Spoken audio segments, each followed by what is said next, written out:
Ilia, Topuria and Islam Makhachev are scared shitless of Max Holloway after that performance. I mean, I would be if I was in their position. Max Holloway now has the chance to fight for either title, any title he wants. He's got the BMF one, could go down to featherweight and fight Ilia, stay at lightweight and fight Islam. Right, Islam Makhachev, probably not scared shitless of Max Holloway, let's be real. Ilia Topuria, on the other hand, did you see his reaction in the crowd to Max Holloway's performance?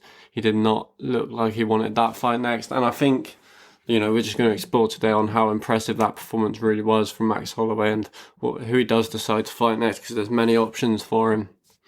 Getting into first, just the pure domination he put on Justin Gaethje. It feels like every single round he was able to hurt him, and in the end to get the finish was just insane. Just the power he has moving up to lightweight compared to a featherweight really seemed to show in this one.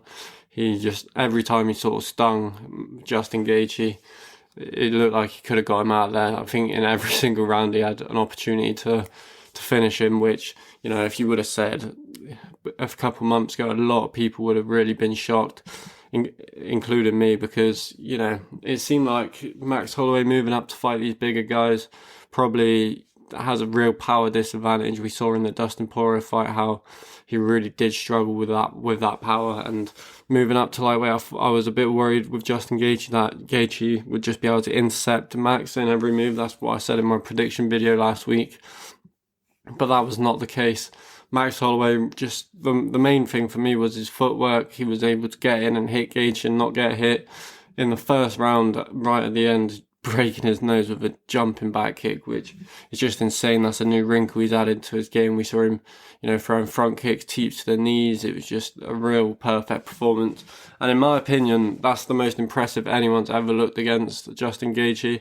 That's Max Holloway's career best performance for me. It's probably his best win as well, which, it's crazy to say because Max is a legend down at featherweight. But Justin Gaethje, you got to think everyone he's ever fought, I'd even, maybe except from Khabib, has just left with damage for a long time. Even Khabib, let's be real, we saw him limping afterwards. He struggled on the feet a little in the first round before getting Justin Gaethje to the ground.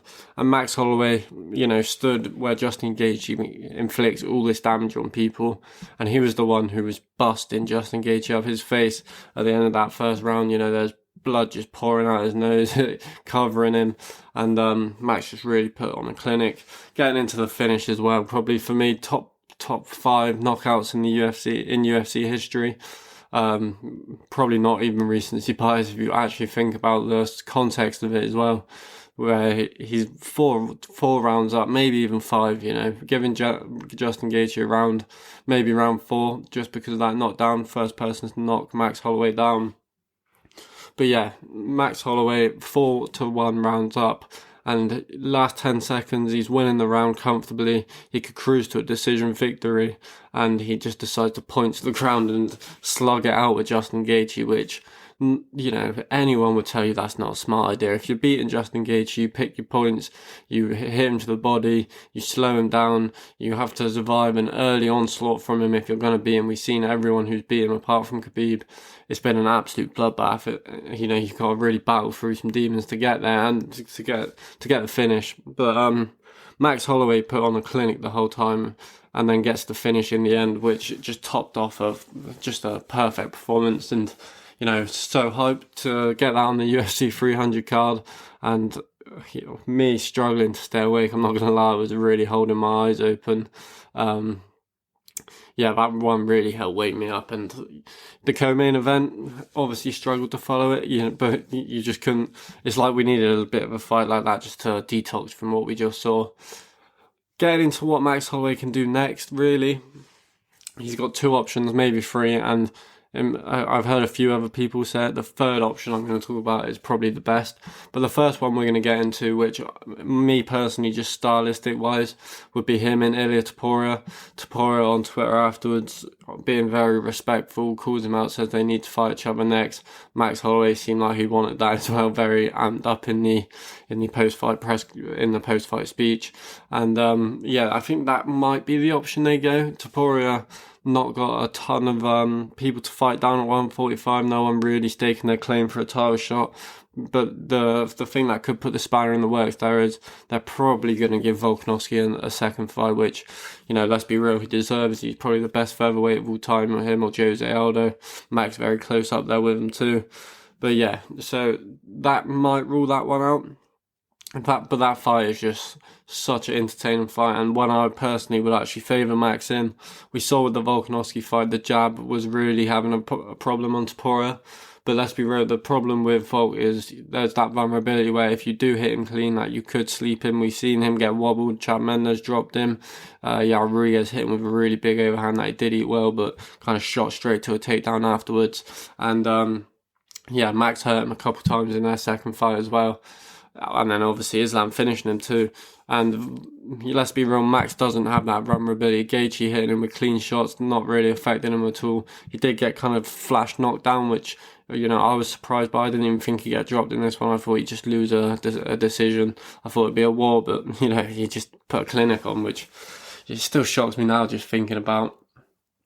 The second option we can talk about, him maybe claiming a title fight, lightweight too, which, this one I'm not very interested in. Some people could say, you beat Justin Gaethje, who is coming off a head kick win over Dustin Poirier. You kind of steal that number one contender spot, which you can't dispute really. So if you did want to stay around at lightweight, have that fight with Islam Makhachev. It's not one I personally favour him in. But, he's a dog, he'd make it entertaining. It's not a fight that I'd hate to see. But the wrestling, let's be real, would be too much in most people's opinions, I think, going into that fight. But why not give Max the chance to shock the world again if he wants to do that? Because he deserves it. The career he's had down at 145, let's think about some of the wins he has. He's got wins over Anthony Pettis, Calvin Kattar, Brian Ortega. Had that really good trilogy with Volkanovski. Got 2 wins over Jose Aldo, which are massive wins. Wins over Frank Yeager. His resume is just up there with some of the best in the UFC. And now going up to lightweight, struggled with Poirier in their second fight. But the first time he went up to lightweight, second time just destroys Justin Gaethje. So if he wants a title shot at lightweight, you can't really dispute that. You got to give it to him. But the one I think a lot of people would be interested in, and I would be interested in, is Michael Chandler and Conor McGregor's just been announced. And maybe I can do a separate video about that, but I am just kind of bored about talking about it now, to be fair. I'm just excited for the fight to actually be happening. But I think the winner of that, fighting for the BMF title, if you can do him and Conor McGregor too for the BMF title, it gives him an excuse to headline a pay-per-view. Max can demand pay-per-view points now. He's, got the BMF title, getting the 600k bonus as well. He's strapped for cash. he's doing good right now, and that Conor McGregor fight is something again he deserves. So he could wait for that Conor McGregor fight, and then Conor would probably really want to take that fight as well, because, if you can get a win and over Max Holloway and be holding that BMF title, you jump straight back into a title shot scenario. So, Conor McGregor would be chomping at the bit to get that matchup. And that's one that I would be very excited to see. Fighting back in the day when they were just, babies in the UFC, and they could go on and have this rematch so many years later when they've both become legends in the sport. Conor McGregor, the first ever 2-time UFC champion. Max Holloway, just building a resume where he is the BMF. I don't know if that applies to anyone better than Max Holloway, especially after the performance he just put on. So yeah, I think, in my opinion, that's the best one. Him and Ilia Topuria as well, deserve that. He deserves that fight too. So he could even just go and do that fight after he beats or loses to Conor McGregor. He could go down and fight Ilia Topuria. That fight won't go away for him, I'm sure. Ilia will be favoured over Volk going into that second fight. And, if he gets past Volk again, I can't see anyone beating him at featherweight for a while, unless Evloev, exposes something that we haven't seen yet, I just do not see that happening, and I would take pleasure in watching Ilia Topuria destroy Evloev. Just crotch sniffing style was just so painful to watch at points where they're just hanging on their knees because they know they just can't get kneed in the head for it. Ilia Topuria will smashed him with an uppercut instead. That's what I'd hope to see.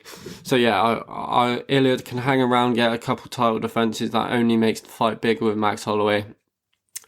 And yeah, Max is literally in a position where he can do whatever he wants at this point. So he's fought his way into that position. He's earned the BMF title, and I don't see that title going away anytime soon. You know, when they're struggling to make huge matchups for these UFC sort of 300s or these special sort of cards that they have, you can always just slap a BMF fight on there and it will get everyone entertained. Like, especially after this one, I feel like there was sort of like negative quotations going into BMF title fights, but this one, I think everyone all agrees the BMF title, you know, fuck it, why not? It's just fun, isn't it? Like, you don't get matchups like this without the BMF title, so I'd like to formally apologise for all the hate I gave it in the past, and I'm sure a lot of people would agree with that statement. But yeah, main podcast will be up tomorrow. We'll be talking about the whole card. I'll probably bring a predictions video out later in the week as well, and a prediction for Devin Haney, Ryan Garcia. So yeah, we'll catch you guys tomorrow.